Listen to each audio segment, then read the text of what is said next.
तपस्या मास के पहले कदम की शुरुआत होगी।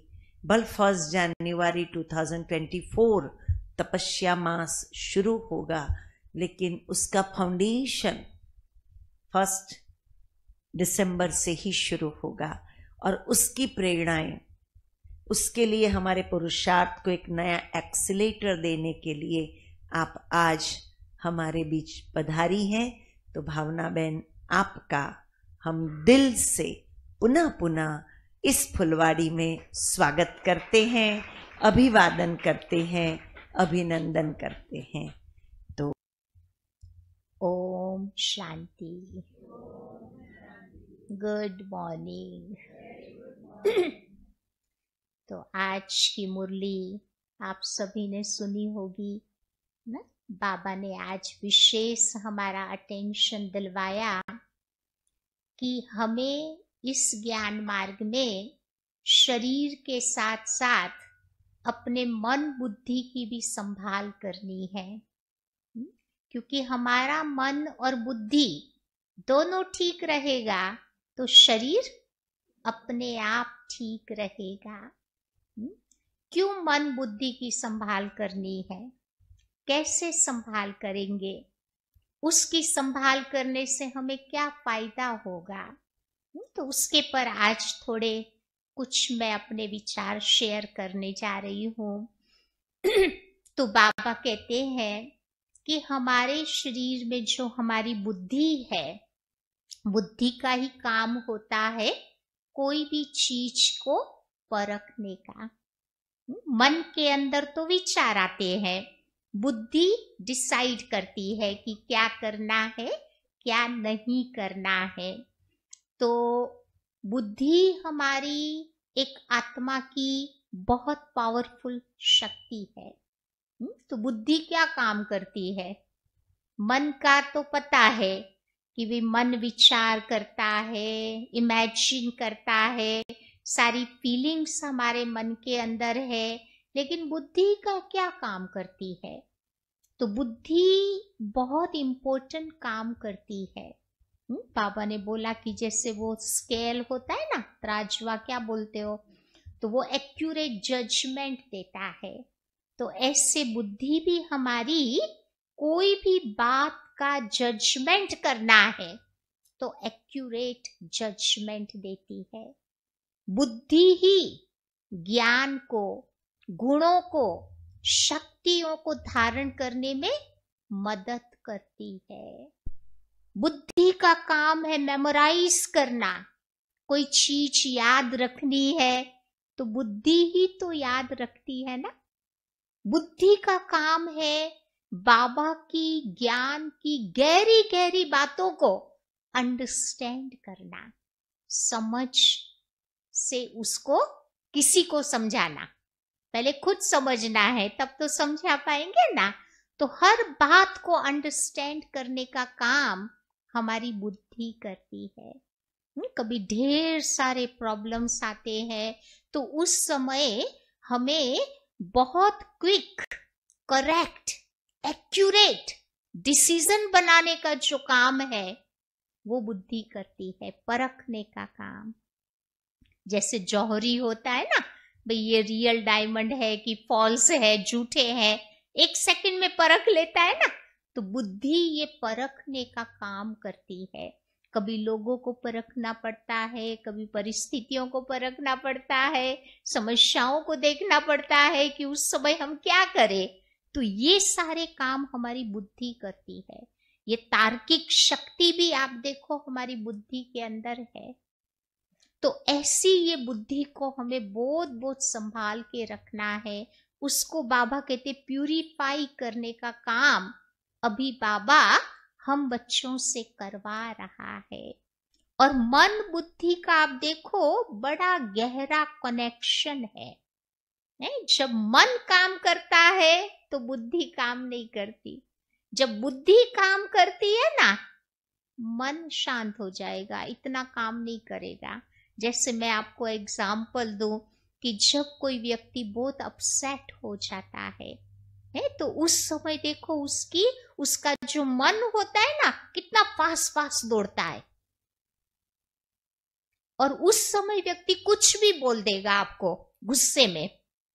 फिर थोड़े देर के बाद जब मन उसका शांत होता है, तब बुद्धि सोचती है कि मैंने जो बोला गलत था। फिर वो व्यक्ति हमारे पास आता है, एपोलोजाइज करता है, माफी मांगता है कि सॉरी, मुझे ये नहीं कहना चाहिए था। या तो पहले मन दौड़ा था, मन शांत हुआ तो बुद्धि ने काम करना शुरू कर दिया। तो ये मन बुद्धि का आपस में बड़ा गहरा कनेक्शन है। तो आज बाबा ने थ्रू आउट मुरली में इसके ऊपर जोर दिया कि कैसे हम अपनी बुद्धि को साफ रखें। तो कभी कभी क्या होता है ब्राह्मण लाइफ में, हमारी बुद्धि पर थोड़ा इन्फ्लुएंस आ जाता है, संग दोष में बुद्धि आ जाती है। तो 3 बातों से मुझे अपनी बुद्धि को बचा करके रखना है। कौन सी 3 बातें? तो पहली बात बाबा ने बताई थी कि कभी कभी परिस्थितियों के संग दोष में बुद्धि नहीं आ जावे। परिस्थितियों का इन्फ्लुएंस हो जाता है, कभी अपसेट हो गए, कभी डिस्टर्ब हो गए, या तो फिर मेरा बुद्धि राइट जजमेंट नहीं करेगा कि क्या करना है मुझे। उसके प्रभाव में हम प्रभावित हो जाते हैं। तो इसीलिए बाबा ने कहा कि जब भी परिस्थितियां आती है तो उस समय मुझे क्या करना है, उसको पॉजिटिव रूप में लेना है कि ये परिस्थिति मेरे जीवन में आई है मुझे आगे बढ़ाने के लिए। ये परिस्थिति मेरे जीवन में आई है कोई अच्छा पाठ पढ़ाने के लिए। ये परिस्थिति मेरे जीवन में आई है इंटरनली मुझे स्ट्रॉन्ग, मजबूत बनाने के लिए। अगर मैंने पॉजिटिव रूप में उसको लिया तो मेरे मन के अंदर विचार इतने नहीं चलेंगे, तो मेरी बुद्धि उस परिस्थिति को अच्छी तरह से देख लेगी, परख लेगी कि मुझे उस समय क्या करना है। क्योंकि हम सब के जीवन में बातें आती है ना, आप लोग परिवार में रहते हो तो परिवार लेवल की बातें आएंगी। हम लोग सेंटर पर रहते हैं, कितनी अलग अलग पर्सनालिटी से डील करते हैं, तो उस प्रकार की बातें आएगी। कोई भी व्यक्ति ऐसा नहीं है जिसके आगे बातें नहीं आवे। एक मैं आपको अपने जीवन का एक उदाहरण बताती हूँ कि एक बार मैं कोई देश में टूर कर रही थी, गर्म देश था। तो गर्मी में तो विंडोज वगैरह, बारी वगैरह खुली रखते हैं हम लोग, या तो वो रात का समय था, शाम को प्रोग्राम था। प्रोग्राम पूरा करने के बाद 10 बजे बस बाबा को गुड नाइट करके हम लोग सो गए। 2 और बहनें भी थी सेंटर पर, हम लोग 3 जने थे। फिर क्या हुआ कि अराउंड रात को 12 बजा होगा, अराउंड मिडनाइट, मेरे को ड्रीम आ रहा है, स्वप्न। तो स्वप्न में मैं देख रही हूँ कि बाबा के घर के अंदर एक बड़ा पॉइजनस सांप प्रवेश किया है, अंदर में घूम रहा है। अब मुझे क्या, बचपन से सांप नहीं अच्छे लगते थे, मतलब कोई को अच्छा नहीं लगता, लेकिन मुझे देखना नहीं पसंद था। तो बाबा ने मुझे ऐसे देश में रखा है जहाँ सांप ही नहीं है। न्यूजीलैंड में सांप नहीं है, फिजी में सांप नहीं है, या तो फिर जैसे ये सांप का सपना आया ना, तो एकदम जंप करके मैं उठ गई खटिया से, या इधर उधर लाइट ऑन करके देखना शुरू किया, कुछ दिखाई नहीं दिया। फिर मैं खटिया पर बैठ गई, फिर सोचने लगी कि अरे ये तो ड्रीम है, सारे ड्रीम थोड़े सच होते हैं। अपने आप को मैं समझा रही थी ताकि फिर से सो जाऊं, या तो फिर भी नींद नहीं आ रही थी, फिर भी लेटने की कोशिश की। तो उतने में मैंने देखा कि वो जो पैसेज था वहां कुछ हिलता हुआ दिखाई दिया।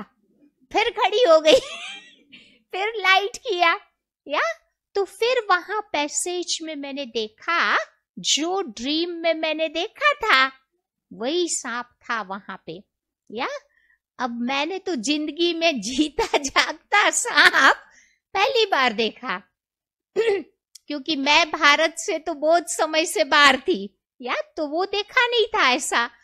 तो अब मुझे नहीं पता कि इसको मुझे कैसे हैंडल करना है। और वो दो बहनें बेचारी गहरी नींद में सोई हुई थी, फिर भी मुझे उनको जगाना पड़ा। या तो वो दौड़ती दौड़ती मेरे कमरे में आई, कहती है कि बहन जी क्या हुआ क्या हुआ। मैंने कहा कुछ नहीं हुआ है, ये मेहमान आए हैं घर में और मुझे नहीं मालूम इनको कैसे हैंडल करना है। या तो ये बहनों को एग्जैक्टली पता था कि कैसे हैंडल करना है। तो एक बहन दौड़ती दौड़ती गई और वो केरोसिन लेके आई है। तो मेरे कमरे में आगे आगे में केरोसिन डाल दिया, क्योंकि जो सांप होते हैं ना उनको केरोसिन की स्मेल नहीं अच्छी लगती है। और दूसरी साइड पे दूसरी बहन ने दरवाजा खोल दिया। या तो जैसे सांप ने वो केरोसिन डाला तो उसने अपनी डायरेक्शन बदल ली और दूसरी साइड से वो दरवाजा खुला था तो वो बाहर चला गया। फिर ये बहनें मुझे कहने लगी कि बहन जी हमारे देश में तो कभी कभी ये आ जाते हैं, सांप आ जाते हैं, लेकिन एक काम हम करते हैं, इनको हम मारते नहीं है। अगर आपने सांप को मारा तो उसका पार्टनर आएगा आपको ढूंढता ढूंढता तो कहते हम कभी मारते नहीं है। तो मैंने कहा ये भी तो वंडरफुल बात है। या तो ये कहने का मतलब ये कि देखो हम बाबा के बच्चे हैं, हम लोगों ने जीवन बाबा को दिया है, तो ऐसी छोटी मोटी परीक्षाएं हर एक के आगे आएंगी, लेकिन हमें अपनी बुद्धि की लाइन बाबा के साथ क्लियर रखनी है। तो कभी भी ऐसी कोई बात आवे तो बाबा हमारी रक्षा करे और हमें बतावे कि इस सिचुएशन में मुझे क्या करना है, कैसे करना है। एक दूसरी मैं मजे की बात बताती हूँ। एक कहीं विदेश की बात है, तो वहां पर अपने एक सेंटर पर, अफ्रीका की कहाँ की बात थी, तो वहां पर 3 बहनें रह रही थी है। और अचानक क्या हुआ कि बाबा का घर ब्रेकिंग हो गया ना, किसी ने घर में अंदर में प्रवेश किया। 2-3 जने थे, टेररिस्ट कहो या कोई भी वो डाकू वगैरह होते हैं ना, तो इन लोगों ने घर में प्रवेश किया और ये बहनों ने फील किया, किसी ने दरवाजा तोड़ा और अंदर में ये आए हैं। अब थोड़ी डर तो लगता है, रात का टाइम होता है, कोई होता नहीं, बहनें अकेली थी। तो इनके बेडरूम के बाजू में ही बाबा का कमरा था। तो ये बहनें तीनों दौड़ के चली गई बाबा के कमरे में, या दरवाजा बंद कर दिया और बाबा के सामने बैठ गई। या और बाबा को याद कर रही थी कि बाबा क्या करे इस सिचुएशन में। तो बाबा ने इनको प्रेरणा दी कि बच्चियां जोर जोर से तुम चिल्लाओ। अब कोई घर में घुसा है तो हम तो और ही क्वाइट बैठ जाएंगे ताकि कोई को पता नहीं चले, लेकिन इनको बाबा कह रहा था कि तुम जोर से आवाज लगाओ। अब जब व्यक्ति अकेला होता है, डर जाता है, तो ये भी समझ में नहीं आता कि क्या चिल्लाए या किसको बुलावे। तो फिर इन लोगों ने जोर से बोलना शुरू किया कि hey Brahma where are you, hey Shankar hurry up, hey Vishnu तुम क्या कर रहे हो। वही ब्रह्मा विष्णु शंकर वही बुद्धि में आया, तो जोर जोर से बुलाना शुरू किया। तो वो बाहर में वो खड़े थे, तो इन्होंने सोचा कि पता नहीं इस घर में कितने लोग रह रहे हैं बहुत सारे रह रहे हैं, ये तो बहुत सारों को बुला रही है। तो फिर वो लोग भाग गए। या तो कहने का मतलब ये है कि परिस्थितियां हम सबके जीवन में आएंगी।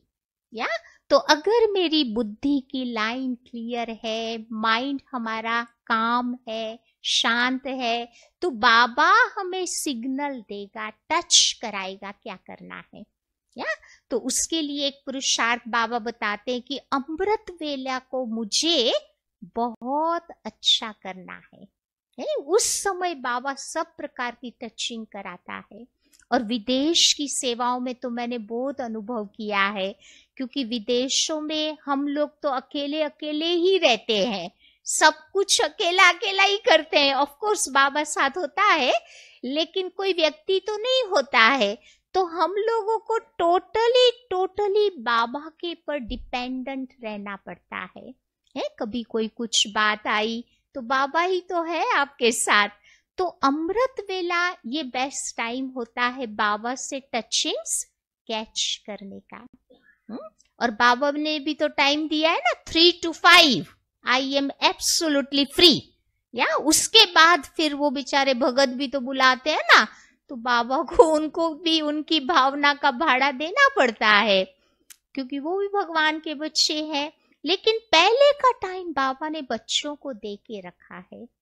और आप देखो वही टाइम है माया भी फ्री होती है। देखा है ना, बाबा की मुरली तो 7 बजे या 6:30 बजे चलती है, माया की मुरली कितने बजे चलती है? 4 बजे से शुरू हो जाती है। उठने का टाइम होता है ना, बाबा को बोलते हैं कि बाबा 3:45 उठा देना, बाबा 3:30 बजे आपको उठा देगा। है नहीं उठते तो खटिया भी हिला के चला जाता है। अनुभव करते हैं ना हम लोग। जैसे बाबा उठा के जाता है, पीछे पीछे वो आंटी माया आती है और फिर अपनी मुरली शुरू कर देती है ना कि भाई सो जा बेटा, आज तो बहुत तुम थका हुआ है, आज तो तुम्हारी तबीयत ठीक नहीं है, आज तो हेडेक हो रहा है। और हम लोग भी क्या करते हैं, 63 जन्म की मासी रही है ना तो कभी कभी वो मुरली सुन भी लेते हैं फिर बाद में पछतावा होता है कि आज something is missing in my life, कुछ मिस कर दिया हमने। तो इसीलिए बाबा कहते वो अब माया मासी नहीं रही है, उस मासी ने तो हमें फांसी पे लटका दिया। या अब बाबा आकर के हमको रियलाइज कराते हैं। तो बाबा के साथ साथ माया के भी नॉलेजफुल बन के रहना है। हमारे पास एक भाई आता था एक सेंटर पर तो ये जो भाई था ना, वो सबसे आगे अमृत वेला आके बैठ जाता था, एकदम पहली सीट पे आके बैठेगा है। और जैसे ही बैठेगा सीधा ट्रांस में चला जाता वो नींद आ जाती थी बेचारे को, या झुटके मारता रहता था। या और वो था थोड़ा वो स्ट्रांग नेचर का ना, तो कोई की हिम्मत नहीं कि उसको कुछ बोल पाए और आगे आगे व्यक्ति बैठेगा तो पूरा क्लास देखेगा, ये दिखाई देता है ना। तो एक दिन मेरे को बोला कि बहन जी आप समझाओ ना इस भाई को। अभी इन देशों में तो हम लोगों को बहुत ध्यान रखना पड़ता है, कोई को सीधा सीधा भी नहीं बोल सकते। तो मैंने कहा ठीक है, मैं ट्राई तो कर सकती हूँ तो एक दिन मैंने उस भाई से बात की बहुत प्यार से उनको समझाया, बोला कि भाई जी आप बहुत अच्छा पुरुषार्थ करते हो, रोज अमृत बेला बाबा के घर में आते हो, बाबा के घर में आकर के ना मेडिटेशन करते हो, बहुत अच्छा आप कर रहे हो। लेकिन कभी कभी आपका थोड़ा मेडिटेशन में आपका ये है ना नेक ऊपर नीचे होता है, कोई तकलीफ तो नहीं है तो मेरे को कहता है कि बहन जी आप क्या समझते हो मैं झुटके मारता हूँ? मैंने कहा नहीं, मैं नहीं कहती हूँ आप झुटके मारते हो लेकिन कोई तकलीफ तो नहीं है? तो कहते नहीं नहीं कोई तकलीफ नहीं है और ना कोई मैं झुटका मारता हूँ। तो मैंने कहा फिर ऊपर नीचे क्यों होता है आपका ये सिर? तो कहता है कि बहन जी क्या होता है, अमृत बेला मैं बाबा के साथ रूहान करता हूँ, दिल की रिस्पॉन्ड भी करता है। अब जरूरी नहीं है कि सब बाबा की बातों को मैं हाँ जी करूं, या मतलब ज्यादा करके तो हाँ जी करता हूँ, तो सिर थोड़ा मेरा ऐसे ऊपर नीचे होता है। तो मैंने कहा कभी कभी इधर भी चला जाता है तुम्हारा सिर तो वो कहता है कि बहन जी कुछ बातें मैं बाबा से अग्री करता हूँ, कोई बातों में मैं अग्री नहीं हूँ। तो मेरा सिर ऐसे भी होता है कि ना जी बाबा।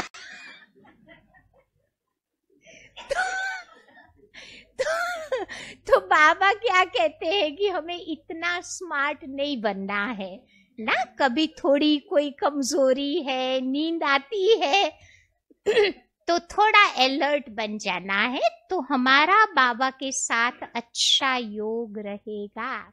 देखो दुनिया वालों की तो क्या मुसीबत है, बेचारे डनलोप के गदले पर भी नहीं सो पाते हैं। नहीं, उन लोगों को नींद की गोलियां खानी पड़ती है सोने के लिए, और ब्राह्मणों को है कोई प्रॉब्लम? कहां पर भी, कैसे भी हम तो सो जाते हैं, इवन बैठे बैठे भी सो जाते हैं ना। दुनिया का कोई व्यक्ति आप देखो बैठे बैठे नहीं सोएगा, आएगा ही नहीं उसको। लेकिन हम लोगों को तो अच्छी प्रैक्टिस है ना, कभी कभी कभी थके हुए होते हैं। बाबा के बच्चे बहुत बिजी लाइफ स्पेंड करते हैं, तो मुरली सुनते सुनते चले जाते हैं ट्रांस में। फिर वो याद प्यार आता है तो झटका मार के नीचे भी आ जाते हैं ना। तो बाबा कहते हैं कि थोड़ा मुझे ध्यान रखना है, ये छोटी छोटी बातें हैं, कोई बड़ी बातें नहीं है। तो अपने आप की थोड़ी संभाल करके मुझे अपने योग के पर थोड़ा और ध्यान दे करके, या थोड़ा अलर्ट एक्टिव बन करके बाबा से इतना गहरा रिश्ता जोड़ के रखे कि कभी कोई परिस्थिति मेरे पर आई तो बाबा मेरी रक्षा करे, मुझे बताए कि मुझे इस सिचुएशन में क्या करना है। या तो एक तो परिस्थितियों के प्रभाव से बुद्धि को संभालना है। दूसरी बात बाबा कहते हैं श्रीमत मन मत से मुझे अपनी बुद्धि को संभाल के रखना है। कभी कभी श्रीमत का हम फॉलो करते हैं, लेकिन उसमें हम मन मत ऐड कर देते हैं। कैसे मन मत ऐड करते हैं? श्रीमत में मन मत कैसे हम ऐड कर लेते हैं? नहीं, जैसे उदाहरण बताती हूँ कि मुरली में बाबा बोलते हैं ना, कभी कभी जो आर्मी में काम करते हैं उन बच्चों के लिए बाबा बोलते हैं, नहीं, क्योंकि वो खाना नहीं बना सकते अपना, तो बाबा कहते हैं ना दृष्टि दे करके बच्चे खा लो। और वही मुरली हम पढ़ते फिर कहते हैं कि अरे बाबा ने तो आज मुरली में बोल दिया कि दृष्टि दे के खा लो। अभी ये आधी बात अप्लाई की ना, मेरे को थोड़ा बोला, आर्मी वाले को बोला। तो ऐसे कभी कभी बाबा की श्रीमत में हम अपनी मत ऐड कर लेते हैं, या कभी कभी हम पर मत को भी ऐड कर लेते हैं। है बाबा की श्रीमत। कभी कभी हमारे फ्रेंड्स है, रिलेटिव्स है, वो लोग क्या कहते हैं कि अरे आप तो बहुत यंग हो, अभी से ये सारा करना शुरू कर दिया, भगवान को तो याद बुढ़ापे में करते हैं। नहीं, मतलब ऐसी कुछ न कुछ बातें वो लोग कह देते हैं, तो कभी कभी हम उसके प्रभाव में आ जाते हैं। या तो कभी पर मत ऐड किया, तो इससे क्या होगा, हमारी जो उन्नति होनी चाहिए वो नहीं होती है। या फिर क्या होगी कि हमारी मर्यादाएं बाबा ने जो बताई है वो ब्रेक हो जाएगी, नहीं, टूट जाएगी। तभी तो देखो रामायण में एक उदाहरण है, सीता को कहते ना रावण ने किडनैप किया, पकड़ के ले गया। क्यों ले गया? सीता ने एक गलती नहीं की, 5 गलतियां की।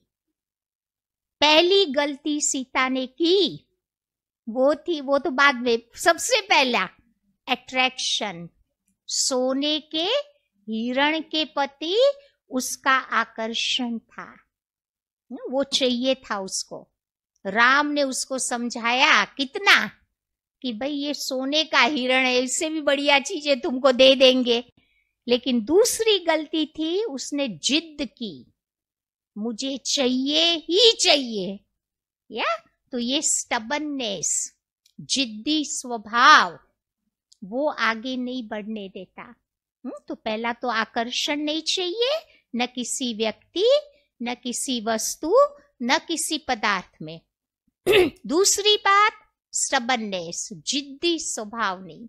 हमारा एक स्लोगन है ना, जो जिद्दी होता है वो रिद्धि सिद्धि प्रसिद्धि को कभी नहीं पा सकता। ये दूसरी भूल थी। तीसरी भूल, लैक ऑफ डिस्क्रिमिनेशन पावर है, उसमें परखने की शक्ति की कमी थी। साधु वेश में रावण जो साधु वेश में आया ना, उसको परखा नहीं कि ये साधु नहीं रावण है, नहीं परखा। परख शक्ति की कमी थी। ये तीसरी गलती। चौथी गलती, जब वो मारीच ने पुल पुकारा ना, हे लक्ष्मण बचाओ बचाओ, क्या तो लक्ष्मण को तो अपने राम पर भरोसा था, सीता को थोड़ा कमती भरोसा रहा है, तभी लक्ष्मण को एनकरेज करती थी, जाओ बचाओ मदद करो राम की। फिर भी लक्ष्मण नहीं जा रहा था, तो क्या किया, उल्टे शुल्टे अपशब्द कहे। तो कभी कभी हम लोग भी अपशब्द बोल देते हैं, तभी मर्यादा हमारी क्रॉस हो जाती है। और पांचवी गलती उसने की कि वो जो लक्ष्मण रेखा ड्रॉ करके गया था ना लक्ष्मण, उसको क्रॉस किया। तो हम भी जो ब्राह्मणों की मर्यादाओं की लाइन बाबा ने ड्रॉ करके दी है ना, उसको क्रॉस कर लेते हैं। तो फिर रावण हमें भी उठा के ले जाता है और बिठा देता है शोक वाटिका में, फिर राम राम को चिल्लाना पड़ता है। या तो ये 5 गलतियां मुझे भी अपने जीवन में नहीं करनी है। मन मत पर मत के प्रभाव से कभी कभी हो जाती है, तो ऐसे अपनी बुद्धि को संभाल के रखना है। और तीसरी बात बाबा बताते हैं कि इस ब्राह्मण जीवन में हमें संग का भी बहुत बहुत ध्यान रखना है। संग दोष से भी बुद्धि हमारी प्रभावित हो जाती है। देखो सतयुग त्रेता में हमारा कितना बढ़िया संग था ना, कितना अच्छा जीवन था। द्वापर में आते आते हम किसके संग में आ गए, माया रावण के संग में आए। कलयुग आते आते हमारे जीवन का सत्यानाश हो गया। अभी फिर बाबा का संग मिला है, फिर भी माया तो आती रहती है टेस्ट लेने के लिए, और हर बारी नया नया रूप लेकर के आती है। तो माया जब आती है तो उसका पहला रूप कौन सा होता है माया का? हम सब यहाँ अनुभवी मूर्त बैठे हैं ना। कैसे माया आती है? कमजोरी के रूप में, मन के अंदर डाउट्स पैदा करेगी, संशय। बाबा कहते हैं ना, संशय बुद्धि विनश्यन्ति, निश्चय बुद्धि विजयन्ति। हाँ, तो जब भी मन में किसी भी आत्मा के प्रति, बाबा के प्रति, बाबा के ज्ञान के प्रति, किसी भाई बहनों के, सीनियर भाई बहनों के प्रति थोड़े भी डाउट्स आवे ना, तो क्या करने का, कि जिनके पर आपका विश्वास है, जो बाबा के पक्के बच्चे हैं, जो बाबा की श्रीमत पर एक्यूरेट चलते हैं, ऐसे बच्चों की राय लेकर के, कॉपरेशन से वो डाउट्स को मुझे सॉर्ट आउट करना है। अगर मैंने वो डाउट्स को सॉर्ट आउट नहीं किया, तो आप देखो माया का दूसरा रूप आएगा। पता है दूसरे रूप में माया क्या करती है? पहला फॉर्म तो ये डाउट्स आने शुरू हो गए, मेरी मन को, बुद्धि को बाबा से थोड़ा थोड़ा दूर कर रही है। फिर दूसरे रूप में क्या होता है, या फिर माया उस बच्चे को लेजी बना देती है, आलसी, सुस्त बना देगी। बाबा कहते हैं चुस्त बनो, लेकिन बन जाते हैं सुस्त। अभी भारत में देखो विंटर आ रहा है ना, अभी रजाई तो छोड़नी पड़ेगी, तब तो रजाई मिलेगी। नहीं, ठंडी ठंडी ऋतु में अच्छी नींद आती है। या तो माया आलसी बना देती है। फिर आपको अमृत वेले उठने में मजा नहीं आएगा, मुरली में इंटरेस्ट नहीं आएगा, बाबा के घर आने में इतना मजा नहीं आएगा। जब ये सब हो रहा है तो चेक करने का कि ये माया का दूसरा अटैक है मेरे ऊपर, मुझे संभल जाना चाहिए। अगर मैं एक्यूरेट अलर्ट नहीं बना तो फिर माया का तीसरा अटैक। इस दुनिया में किसी को 3 अटैक आया तो ओम शांति, लेकिन यहाँ ओम शांति नहीं होता है। तीसरे अटैक में माया क्या करती है? फिर हमारी बुद्धि दुनिया के लोगों की तरफ, दुनिया का एंटरटेनमेंट, मनोरंजन, उस ओर भागेगी। क्योंकि हर एक को कंपनी चाहिए अपनी लाइफ में। अगर मेरे पास ताकत नहीं है अच्छी कंपनी में रहने की तो बुद्धि मेरी बाहर भागेगी, लौकिक वाले ज्यादा अच्छे लगेंगे। या तो उधर बुद्धि भागती है तो समझ लेने का कि ये माया का तीसरा अटैक है। फिर भी मैं नहीं संभल गया तो आप देखेंगे माया का फाइनल अटैक। उसमें क्या होता है? हाँ, फिर बाबा को पारगति देने का संकल्प आएगा। छूटा छेड़ा आपने कहिए ना गुजराती माँ, भाई अब तो मेरे से ये नहीं होगा।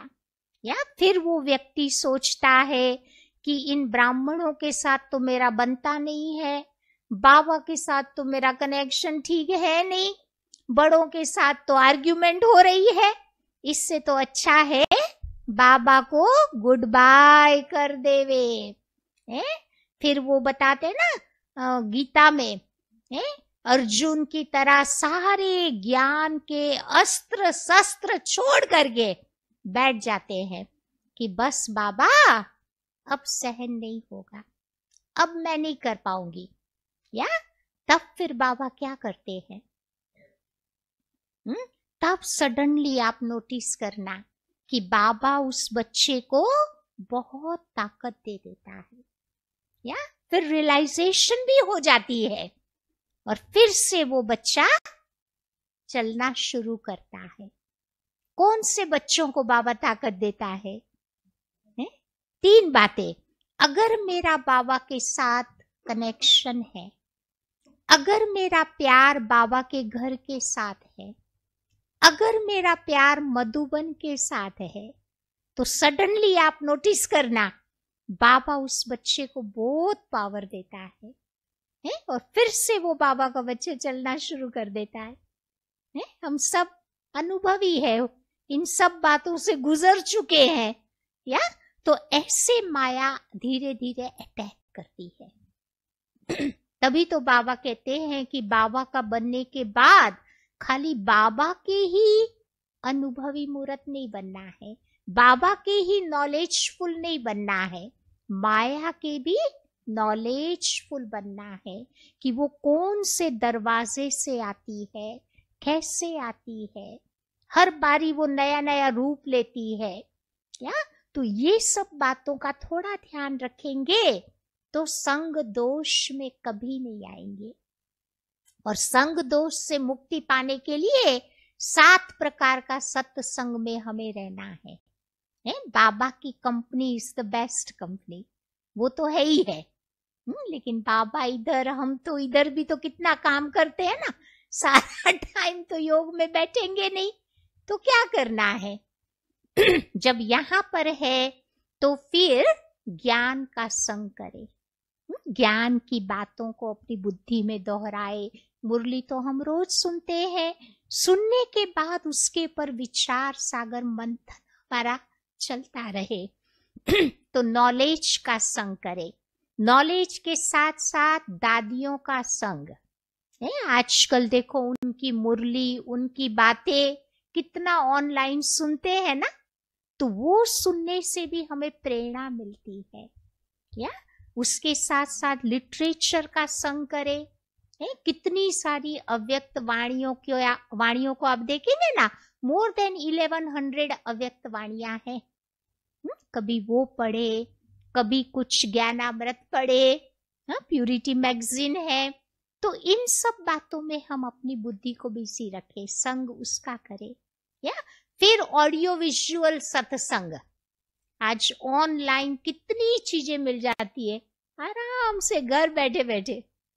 पहले तो हम लोग मुरली के लिए कितना भागते थे, तो भी नहीं मिलती थी। अब तो आराम से घर बैठे सब कुछ मिल रहा है, जैसे सुनामी आई पड़ी है ज्ञान की। तो ये भी लाभ लेना है, उसको बोलते ऑडियो विजुअल सत्संग। फिर बाबा कहते हैं कि स्थान से सत्संग करें, जैसे कि कोविड के टाइम हम सब ने अनुभव किया, फिजिकली हम लोग कहाँ नहीं जा पाते थे, इवन मधुबन भी नहीं जा पाते थे। या तो क्या करते थे, बैठ करके अपने मन के द्वारा 4 धाम की यात्रा करते थे, विजुलाइज करते थे। या मन से कभी स्वर्ग में चले जावे, कभी 3 लोगों की यात्रा करके आवे। तो ये स्थान के साथ का सत्संग हो गया। और एक 7वां है सकाश देने का सत्संग भी करे। कभी कोई आत्मा बीमार है, कोई को कुछ तकलीफ है, तो उसको मुझे पावर देनी है, सकाश देनी है। और सकाश कब मिलेगी? कई बार होता है ना कि हम तो कहते हैं कि भी फलाने के लिए हमने 1 घंटा योग किया, लेकिन उस आत्मा तक योग मेरा पहुंचा या नहीं वो नहीं मालूम पड़ता कभी कभी। या तो उसके लिए बाबा कहते 3 बातों का मुझे अपने आप में देखना है, तब मैं सकाश देने का काम कर सकती हूँ। एक तो मेरी बुद्धि अटैचमेंट फ्री होनी चाहिए, कहाँ भी लगाव, झुकाव, अटकाव, चटकाव कुछ नहीं चाहिए, तो फिर हम सकाश दे सकेंगे। दूसरी बात बाबा कहते हैं, हमारी मन बुद्धि में कोई प्रकार का बर्डन नहीं चाहिए, डबल लाइट की स्टेज चाहिए, फिजिकली भी लाइट, मेंटली भी light, soul is also light, spiritually भी लाइट। या इतना हल्का अगर हम रहेंगे तो सकाश दे सकेंगे। और तीसरी बात बाबा हम बच्चों को बताते हैं वो है कि हमारे मन के अंदर बहुत बहुत पवित्रता की शक्ति चाहिए। या तो जहां मुझे सकाश देना है वहां हम दे सकेंगे। तो ऐसे 7 प्रकार के सत्संग में मुझे अपनी मन बुद्धि को बिजी रखना है, तब जा करके संग दोष की माया से हम अपने आप को बचा सकेंगे। तो बाबा ने एक एक स्लोगन हमें याद दिलवाया है। पहली बात बताई, परिस्थितियों के प्रभाव से बुद्धि को संभाल के रखना है। उसके लिए कौन सा स्लोगन याद दिलाएंगे कि जो कर्म मैं करूंगा मुझे देख और भी करेंगे। ब्रह्मा बाबा का ये फेवरेट स्लोगन था। या फिर दूसरी बात बताई, मन मत पर मत के प्रभाव से बुद्धि को संभाल के रखना है। उसके लिए मुझे कौन सा स्लोगन याद दिलाना है? Hear no evil, see no evil, talk no evil. ये गांधी जी ने तो 3 ही बात बताई थी, इसके बंदर 3 ही बात बताते हैं, लेकिन बाबा कहते मैं विश्व का बापूजी हूं, मेरे बच्चों के लिए 3 बातें इनफ नहीं है, उसने और 3 बातें ऐड कर दी। या think no evil, do no evil and dream no evil. तो ऐसे करके बाबा ने परफेक्ट 6 बातों का स्लोगन बना के हमें दिया है। और तीसरी बात बताई, संग दोष से भी हमारी बुद्धि प्रभावित नहीं होनी चाहिए। उसके लिए कौन सा स्लोगन याद रखेंगे? सत्संग तारे कुसंग बोरे। या तो इतनी बातों का अगर मैंने थोड़ा अपने ब्राह्मण जीवन में अटेंशन पे रख दिया तो फिर हमारा मन बुद्धि दोनों अच्छा रहेगा, हेल्थी हैप्पी रहेगा। या फिर बाबा हमारे से जो सेवा कराना चाहे आराम से इजीली करवा देगा। या तो ये मैं सोच रही थी आज की मुरली सुनने के बाद, तो मैंने कहा कुछ विचार थे मन में तो आप लोगों के साथ मैंने कहा शेयर करे। ठीक है, बाकी टाइम भी अभी होने वाला है, आप सबको काम पर भी जाना होगा ना हमारे भाइयों को। ठीक है, तो फिर मिलेंगे। ओम शांति।